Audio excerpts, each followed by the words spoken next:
what I like to do to start with is pick up some of the, I guess, the points we're making, or many of you made in your introductions, and particularly this point around sales and marketing. In fact, when we were talking before, we talked about whether it was time for the sales and marketing function in B2B organizations to come back together under one roof, as it were.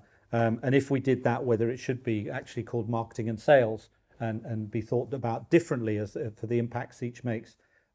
Share with me, and we'll start with Nikki, I think, because you have that sales background and you confess to that, so we're going to put you on the spot. Where do you think the dynamic sits today between sales and marketing in that B2B space? And where do you think it might go in the future? Sure. I think we've seen a big shift recently. It's interesting when you think about, we read lots of stuff about buyer behavior and how, when we see a prospect coming through, they've already self-diagnosed to a degree. They've gone 70% of the way through the funnel themselves. And it's a bit like the analogy I use is, when you twist your knee, you're too impatient to wait 4 days to see the doctor. You've kind of already looked up and tried to figure out, is it the cruciate ligament? What's happened? And you're a bit of an expert and you're almost quizzing the doctor to make sure they've got the right knowledge. So we're really having to up our game. So I think that's brought a bit of a power shift. Marketing has a very, very extended role to play. And so, whereas if you go back 15, 20 years, the lead marketing role was about sort of, brand credibility. I think now it's a combination of, digital skills, sales skills, bit of an all-rounder really, and trying to figure out how you put that, that particular prospective buyer, how you insert your business into that buyer's journey, depending on at what stage they're at. So I think the nature of it's very different to how it was.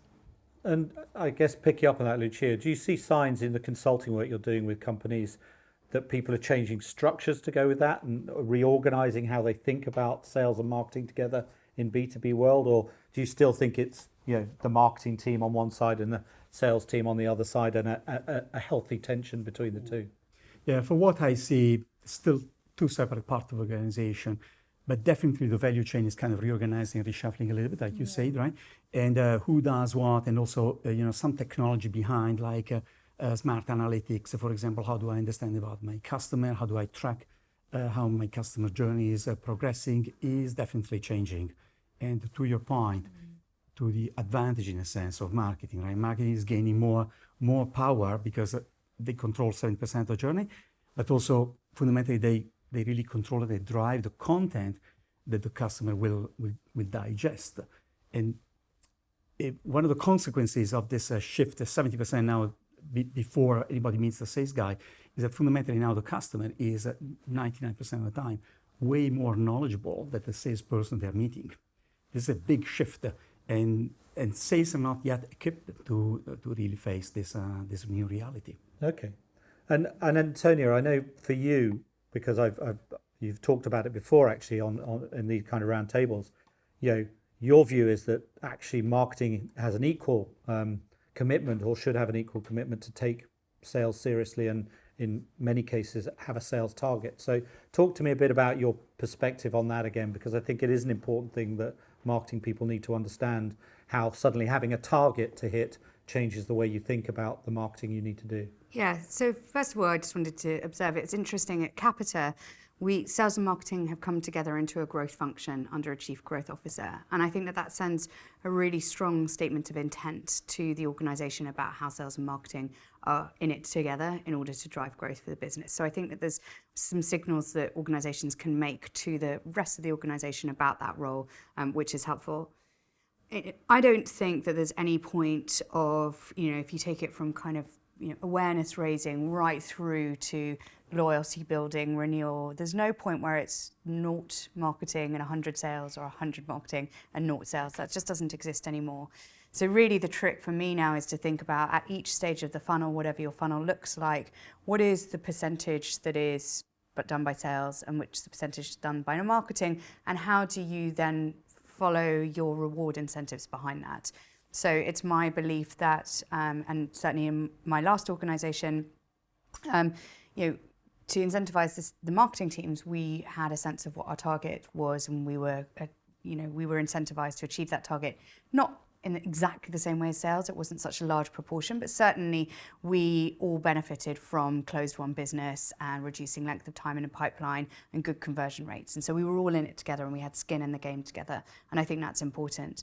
Similarly, we also were able to recognise and reward salespeople for doing things like speaking, becoming subject matter experts, creating social influencer programs. Because again, you can't do that just from marketing. That involves the rest of the organisation coming in and to support the brand and the message.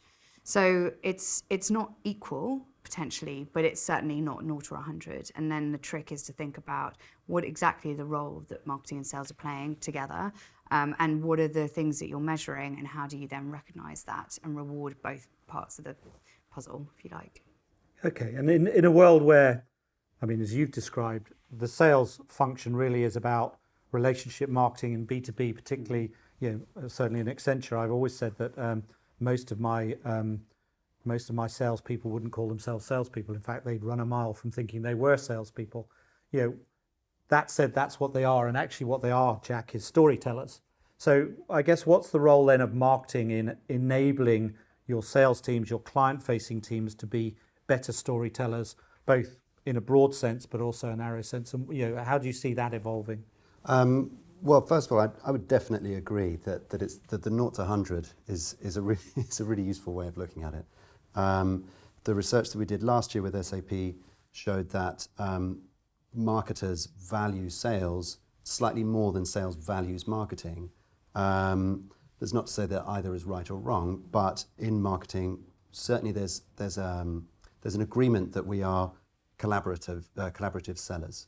So we are very much sort of open in the way that we do that. Marketing team together will help persuade the customer in a way and support and amplify what sales is saying at any point in their journey. And storytelling is critical to that. You can't do it without expressing an opinion, taking someone along on a journey with you. And now that we're into this mode of more experience management, I think that nuance is actually becoming more visible and more important than ever. Do you think that's changing the skill set required for marketing people? I think so, yes. Maybe, yeah, I think so. I think it's changing the different elements of the role. It's no longer a classic, or let's just set up a webinar. You need your content and therefore your engagement with the customer, because it's the content that touches the customer, not the salesperson, wherever they are along their journey.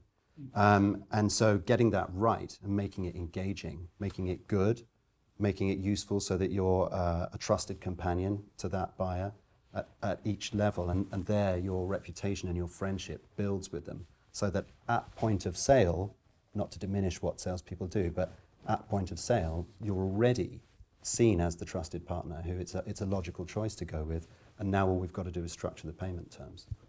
Just to build on that as well, just to pick up on some of the things you were saying and your question about relationships. If in B2B marketing, the sales function is looking to build those really high value relationships, and often what that comes along with is a perspective on cross and upsell, right? And in large, complicated matrixed businesses, that can be kind of challenging to navigate internally and then to present it externally. And more and more I'm seeing marketing trying to help sales not to be a walking brochure, right? If your marketing isn't good enough, and if you aren't helping a customer to understand what you can do to help to add value, whether they've got a relationship with you or not, then inevitably your sales team become a walking brochure, which means that their first few meetings are necessarily not particularly constructive and are not really going to make much in terms of money, because you're sort of having to explain all the things that you do. So I think there's a new requirement on marketing to understand a business better and understand a buyer better in order to step up into that challenge, in order to free up sales time and productivity and help to have a more beneficial conversation more quickly. Okay. So, sorry, just a comment to add on something you mentioned earlier, which I found really interesting, about the alignment of targets between sales and marketing. Because I think that feeling of, we're in the trench together, we've got some of that pressure on our shoulders as well as marketers is really important. But what I find fascinating is there's so many organisations I've worked in where the marketeers are talking about impressions, posts, shares, engagements, and some other metrics that honestly the rest of the organisation find like foreign words. Could be Italian, but and actually when you start talking about pipeline generation, marketing generated revenue, potentially ASP conversion, then you get people on side. So I think it's not just being very crisp about the targets that you pressure your marketing people with. It's making sure they're just really clear business targets that everyone understands. And you can are get finding behind. that, because you're now in a slightly smaller organisation. That's right. Are you finding in a smaller organisation that alignment between sales and marketing and that joint understanding of what those targets are is better? Is it easier? I think you're almost forced to in a small organisation, because it's, you have to be very practical. When you think marketing and sales is, 20-30% of the whole cost of an organisation these days, you really have to convert that cost. And I think certainly where I work, things are moving very quickly. It's high tech. So in order to get to market quickly and be first or even second to market and have that dynamism, you just can't spend 3 months aligning your marketing and sales teams and having those kind of discussions around, what's it going to look like? What's the 3-6 months cadence? You've got to mobilize very, very quickly. So in a small environment, which you're absolutely right, Peter, is a little bit of a different environment for me, it's quite refreshing, because actually just got to get on and do it and move real quick. So, I mean, sorry, Lucio. Now, building on your point, and on the conversation so far, right? Totally agree. The KPIs, the targets, incredibly important. They need to align, and they need to be relevant. But that's not enough. Something that I see some of my customers, some mistakes that they're doing, that do not have on the marketing side the same rigor that they have on the sales side. So even if the KPI, the target looks equally relevant for the business, marketing is a little bit more loose. Okay, the way marketing reviews the number and the way they track performance is not equally strong as they Do you mean rigor in terms of understanding the data or measuring the data or taking it seriously? I would say all the above. So one thing is to have a KPI. The other one is what's exactly the formula you will use to calculate it. Then to your point, if it's a vanity KPI, I don't even understand what it is, okay? But if it's a meaningful KPI, like a marketing qualified lead, sounds obvious to us. Frankly, is it that obvious to everyone in our organizations? Probably not, right? How do you define when a lead is qualified, right? What's exactly the criteria that you're going to match? How often do you track it? Because, on the sales side, depending on the business, but sometimes the pipeline is tracked daily, right? Especially when you approach the end of the quarter. And marketing, sometimes they do it like a quarter review. So it's different sense of urgency, different speed. Those things also get sometimes in between, based on my experience in the marketing to sales alignment. And I think, I would totally agree. I think we all need to be more data-driven. And I've often drawn comparisons with the B2C world where, customer insight comes first and data and impact is an absolute central part of the metrics of the marketing function. So totally agree, we have to be more data driven. But truly, how easy is it? And I ask everyone, in a B2B buyer group, there are so many complexities. It's so hard to draw a line between one piece of marketing activity and a sale. I mean, how do you think about going? And let's pick up your previous experience where you owned a target and therefore part of your pay was linked to that. I guess that must have forced a different rigor of thinking about how you draw the link between input and outcome. Yeah, absolutely. Well, of course. And, to some extent, it is easier in a product environment, but also the downstream implications of that is people go all in for the sort of more lead generating activities. And of course, marketing is richer and broader than that, right? So where's the role for brand marketing in that? Where's the role for sales enablement in that? So you have to be a bit careful with it. I think, it's the right intention and it's the right mindset, but I just wanted to put my arms around the caution around that as well. For me, what I think is most exciting when we think about marketing and sales coming together, it's less in the absolute and more in the hypothesis. So what is it that we want to know? What do we think is a buying signal? What do we want to test? How can we use marketing to do that? How do we want to think about what our thought leadership should be? Well, let's look at what these clients are talking about in the market and angle our thought leadership. How do we think about our marketing as a means of information exchange? What do we want to get out of the client in order to pass it through to sales? And how are we designing our content experience around that? Because what that does is it means you make more interesting marketing than just endless white papers that you vomit out into the market and, webinars that people come onto and you sort of go, yay, we had like 1,000 people, but then what happened. You know, it sort of forces you to be a bit more disciplined about, well, what is it you're trying to achieve with this piece of content, and what are you trying to learn from it? And if you position yourself as a learning function and you're going to sales and saying, what is it that you don't know yet that you wish that you did know about how your buyers are buying? What are they thinking about us? What do they think about the competitors? What are they talking about? Then actually you automatically right at the outset have a very different conversation, because it's a strategic rather than a tactical execution conversation. And I guess, Jack, that's absolutely central to what you do. I mean, how does that work in SAP? And I guess also for all of us, what does that force on marketers to do differently and think differently in terms of the skills they have? I mean, you're right, all of you, but that wasn't where all of us grew up.